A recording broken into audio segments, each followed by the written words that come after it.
আসসালামু আলাইকুম, সবাইকে আমন্ত্রণ জানাচ্ছি আমার দেশ টপ নিউজে। সঙ্গে আছি আমি হুমায়রা নাওচিন। দর্শক, শুরুতেই জানাবো সংবাদ শিরোনাম। রাজধানীর মুগদায় মাথাবিহীন লাশের 7 টুকরা উদ্ধার। হাম ও হামের উপসর্গে 24 ঘন্টায় আক্রান্ত 1,500 ছাড়ালো, 6 শিশুর মৃত্যু।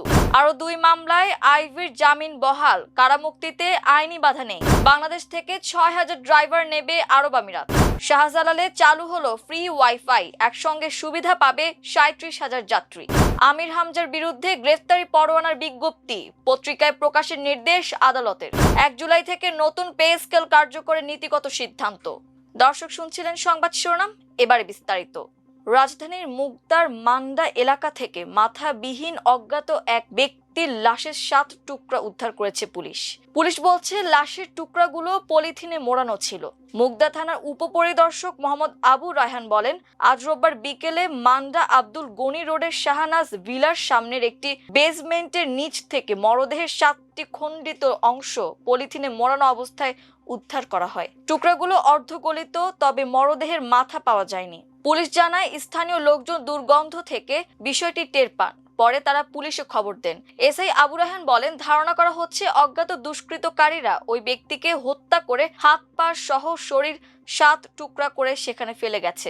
আইনি প্রক্রিয়া শেষে মরদেহের খণ্ডিত অংশ ময়নাতদন্তের জন্য ঢাকা মেডিকেল কলেজের মর্গে পাঠানো হয়েছে। হাম ও হামের উপসর্গে গত 24 ঘন্টায় দেশে আরো 6 শিশু মারা গেছে। এর মধ্যে এক শিশুর হাম শনাক্ত হয়েছিল। হামের উপসর্গ ছিল 5 শিশুর। এ সময় সারা দেশে আরো 1274 শিশুর শরীরে হামের উপসর্গ দেখা দেওয়ার তথ্য দিয়েছে স্বাস্থ্য অধিদপ্তর। আর হাম শনাক্ত হয়েছে 243 শিশুর। মোট হামে আক্রান্ত হয়েছে 1517 শিশু। হাম শনাক্ত হয়ে শিশুটি বরিশালে মারা গেছে। আর হামের উপসর্গে ঢাকায় 3, সিলেটে 1 ও ময়মনসিংহে 1 শিশু মারা গেছে। এ নিয়ে গত 15 মার্চ থেকে হামের উপসর্গে দেশে 384 শিশুর মৃত্যুর তথ্য জানা গেছে। এ সময় হাম শনাক্তের পর মারা গেছে 75 শিশু। এ সময় হাম ও হামের উপসর্গে মোট 459 শিশুর মৃত্যু হয়েছে।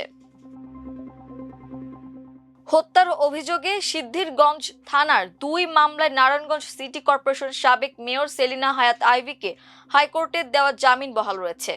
হাইকোর্টের দেওয়া জামিন স্থগিত চেয়ে রাষ্ট্রপক্ষের আবেদনে নো অর্ডার দিয়েছেন আপিল বিভাগের চেম্বার আদালত। আপিল বিভাগের চেম্বার বিচারপতি মোহাম্মদ রেজাউল হক আজ রোববার এ আদেশ দেন।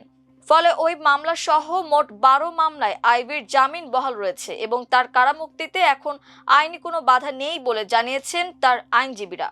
এর আগে 10 মামলায় হাইকোর্টে জামিন মঞ্জুরের পর সিদ্ধিরগঞ্জ থানার ওই 2টি মামলায় আইভীকে গ্রেফতার দেখানো হয়। এর মধ্যে 2 মার্চ একটি মামলায় এবং 12 এপ্রিল অপর মামলায় গ্রেফতার দেখানো হয়। সিদ্ধিরগঞ্জ থানার 2 মামলায় গত 30 এপ্রিল হাইকোর্ট রুল দিয়ে আইভীকে অন্তর্বর্তীকালীন জামিন দেন। এই জামিন স্থগিত চেয়ে রাষ্ট্রপক্ষ পৃথক আবেদন করে। আবেদন দুটি চেম্বার আদালতের আজকের কার্যতালিকায় 41 ও 42 ক্রমিকে ওঠে। আদালতে আইভীর পক্ষে জ্যেষ্ঠ আইনজীবী মোতাহার হোসেন সাজু ও আইনজীবী এস.এম. সিদ্দিকুর রহমান শুনানি করেন। সঙ্গে ছিলেন আইনজীবী এস.এম. হৃদয় রহমান। রাষ্ট্রপক্ষে শুনানিতে ছিলেন ডেপুটি অ্যাটর্নি জেনারেল সৈয়দা সাজিয়া শারমিন।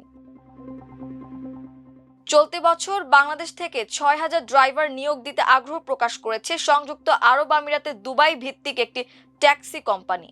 রোববার প্রবাসী কল্যাণ ও বৈদেশিক কর্মসংস্থান মন্ত্রী আরিফুল হক চৌধুরী এর সঙ্গে তার কার্যালয়ে সৌজন্য সাক্ষাৎকালে কোম্পানিটির প্রতিনিধি দল এ আগ্রহের কথা জানায়। প্রতিনিধিরা জানান, বর্তমানে বিশ্বের 27টি দেশের প্রায় 15,000 কর্মী তাদের প্রতিষ্ঠানে কাজ করছেন। এর মধ্যে প্রায় 8,000ই বাংলাদেশি কর্মীদের পরিশ্রম ও দক্ষতার কারণে তাদের অগ্রাধিকার ভিত্তিতে নিয়োগ দেওয়া হয়। দুবাই বিমানবন্দরেও বাংলাদেশি নারীরা সফলভাবে ড্রাইভিং পেশায় কাজ করছেন বলেও জানান তারা।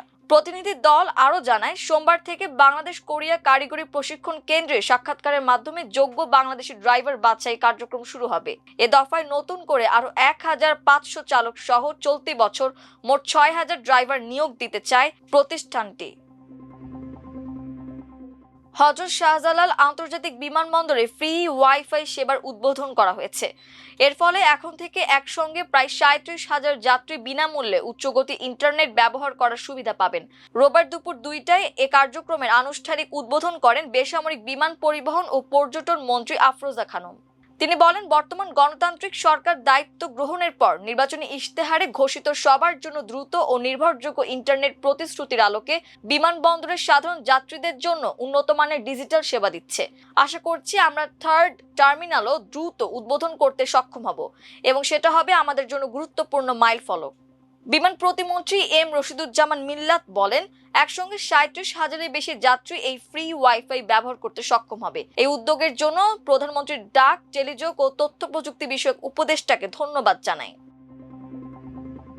বিদ্যুৎ, জ্বালানি ও খনিজ সম্পদ মন্ত্রী ইকবাল হাসান মাহমুদ টুকুকে নিয়ে কটূক্তির অভিযোগে দায়ের করা মামলায় কুষ্টিয়া 3 আসনের সংসদ সদস্য আমির হামজার বিরুদ্ধে গ্রেফতারি পরোয়ানার বিজ্ঞপ্তি পত্রিকায় প্রকাশের নির্দেশ দিয়েছেন আদালত।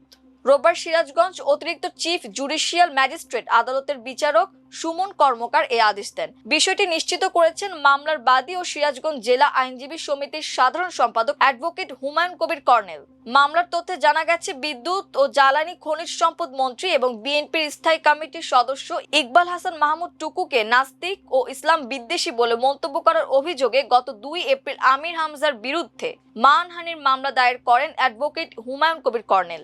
একই দিন আদালত আমির হামজার বিরুদ্ধে সমন জারি করে 21 এপ্রিল আদালতে হাজির হওয়ার নির্দেশ দিয়েছিলেন। তবে নির্ধারিত তারিখে তিনি আদালতে উপস্থিত না হওয়ায় তার বিরুদ্ধে গ্রেফতারি পরোয়ানা জারি করেন আদালত। পরবর্তীতে রোববার আদালতে হাজির হওয়ার কথা থাকলেও সেদিনও তিনি অনুপস্থিত ছিলেন। এ কারণে আদালত তার বিরুদ্ধে পত্রিকায় বিজ্ঞপ্তি প্রকাশের নির্দেশ দেন।